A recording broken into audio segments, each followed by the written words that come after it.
Est-ce que c'est pas bientôt Halloween? En ce mois d'octobre, cette période était propice pour moi pour découvrir un auteur dont j'entends parler depuis des années et où je n'avais pas encore sauté le pas. Et c'est chose faite maintenant et on en parle tout de suite. Comme vous pouvez le voir, j'ai évidemment découvert Junji Ito avec les 2 tomes des chefs-d'œuvre parus chez Mangetsu. Je sais, d'après tout ce que j'ai pu lire et entendre d'autres youtubeurs parler de toutes les œuvres de Junji Ito, ces recueils ne sont pas les meilleurs de ce qu'il a pu produire. Mais pour une découverte, je pense que c'était la meilleure chose à faire. Et en plus, je les avais trouvés d'occasion, donc parfait. Alors ce qu'il faut savoir, c'est que je ne suis absolument pas, mais vraiment pas friande d'horreur de manière générale.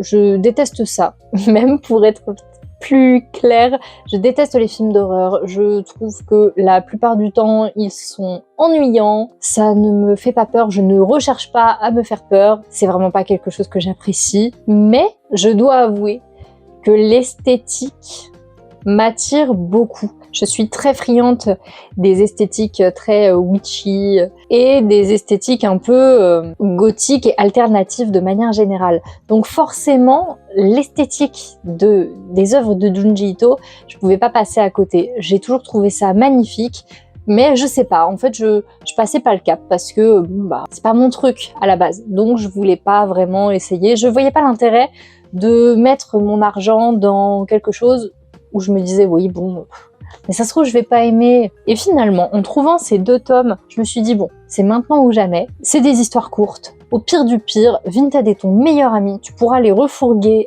à qui les veut. Et je me suis lancée. Et le problème, c'est que maintenant, j'ai envie de découvrir toutes les œuvres de Junji Ito.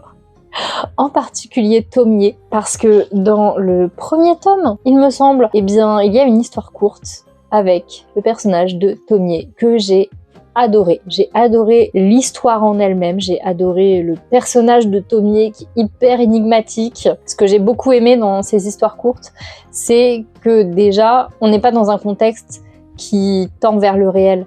Moi, je pense que ce qui me fait le plus peur dans la vie, c'est des choses qui sont potentiellement réelles, qui peuvent arriver. Là, excusez-moi, mais personne ne se transforme en ballon et personne ne se transforme en escargot. Ça n'arrive pas, ça n'arrive jamais. Donc forcément, moi, ça m'a un peu aidé aussi peut-être à apprécier l'histoire, le fait qu'il n'y a rien de réel. Il n'y a rien qui peut faire penser à « Ah oui, non, mais ça peut arriver dans la vie, ça me fait super peur.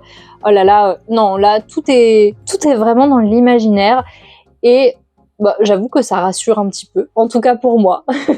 Pour une première lecture, j'ai rien à dire. Vraiment, j'ai adoré. Je me doute bien évidemment que plus je vais en lire, plus je vais trouver que celle-ci était moins bonne que les autres. Mais je trouve que toutes ces histoires étaient géniales. Et c'est un mauvais point parce que maintenant, comme je vous ai dit, j'ai envie de tout découvrir de Junji Ito.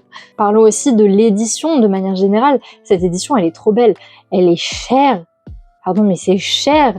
Mais qu'est-ce qu'elles sont belles. Ça aurait mérité peut-être un signet.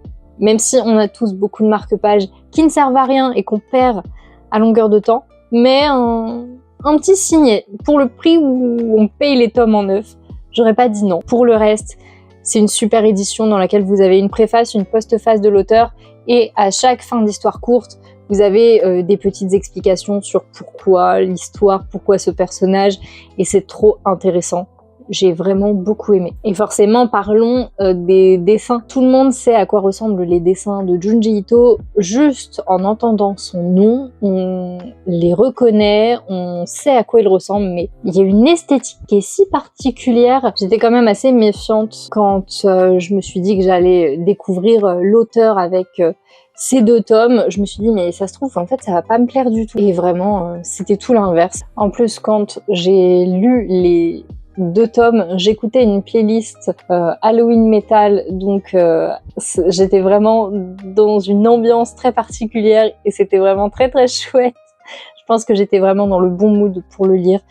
Si j'avais lu ça en plein été, ça m'aurait peut-être pas fait le même effet. Là, je me suis dit, on va lire ça à l'approche d'Halloween et j'ai vraiment bien fait. J'ai vraiment bien fait parce que je suis pas déçue. J'ai vu qu'il y avait pas mal de tomes en occasion à bon prix sur Vinted. Donc je risque dans les mois à venir de me procurer quelques autres titres ou de les demander par exemple à Noël, ça peut être une idée aussi. Et en tout cas, je valide ma découverte de Junji Ito. C'était pas prévu au programme, mais je valide cette découverte. N'hésitez surtout pas à me dire les titres de Junji Ito que vous me conseillez. Je sais à 100% que je vais me procurer Tomie, mais si vous avez d'autres titres, n'hésitez pas à vous abonner, à liker la vidéo si elle vous a plu. Et moi, je vous retrouve bientôt pour une prochaine vidéo.